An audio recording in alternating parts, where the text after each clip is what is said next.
The silence between two frames. A photograph captures a moment. Just one moment, a fraction of a second frozen in time. The camera records what was visible when the shutter opened and closed. Everything inside that brief window becomes part of the image. Everything outside it disappears. At least, it appears to. But what about the moments that are missing? What about everything that happened before the photograph was taken? And everything that happened after? These unseen moments create what might be called the silence between two frames. It is a space that photography can never fully capture.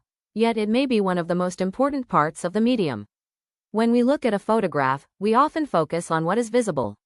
The subject, the light, the composition, the details preserved within the frame. But photography is defined just as much by absence as by presence. Every image excludes an enormous amount of information. The camera shows us a single instant while withholding the rest of the story. Imagine a photograph of a person laughing. We see the smile, we see the expression, we may even feel a sense of joy. But we do not know what caused the laughter. We do not know what happened moments earlier. We do not know what happened after the image was captured. The photograph gives us one piece of a much larger narrative. The rest exists beyond the frame. This is one reason photography feels so different from film. A film unfolds through time. One moment leads naturally to the next. The viewer watches events develop. Photography works differently. It interrupts time. It removes a single moment from the flow of life and asks us to examine it in isolation. As a result, the viewer becomes curious about what is missing. The mind begins asking questions. What happened before this? What happened afterward? What story connects these unseen moments?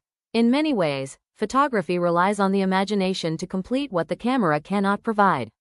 The silence between two frames becomes a creative space, a place where viewers construct their own interpretations. A photograph of a person walking down an empty street may suggest countless possibilities.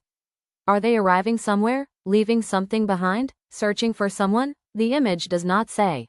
Its power comes partly from what it leaves unresolved. Photographers understand this, even if they do not always describe it in these terms. When choosing a moment to capture, they are deciding where a story begins and ends.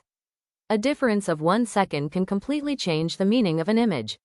A smile appears, a glance shifts, a gesture changes. The chosen frame becomes the official version of the moment. Yet countless other possibilities existed immediately before and after.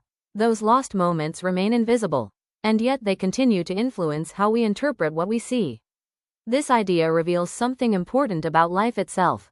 We rarely experience people through complete stories.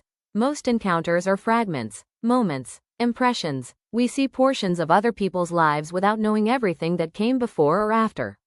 Photography mirrors this reality. It reminds us that complete understanding is often impossible. There will always be missing chapters, unseen moments, untold stories. Perhaps that is why photographs can feel so haunting.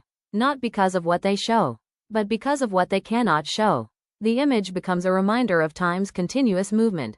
A reminder that every captured moment is surrounded by countless moments that escaped the camera. The next time you look at a photograph, try thinking beyond the frame. Imagine the second before. Imagine the second after. Consider the story unfolding outside the boundaries of the image. Because every photograph contains two worlds. The visible world captured by the camera, and the invisible world that exists in the silence between two frames. A silence that photography can never fully record, yet one that gives every image its mystery, its depth, and its enduring power.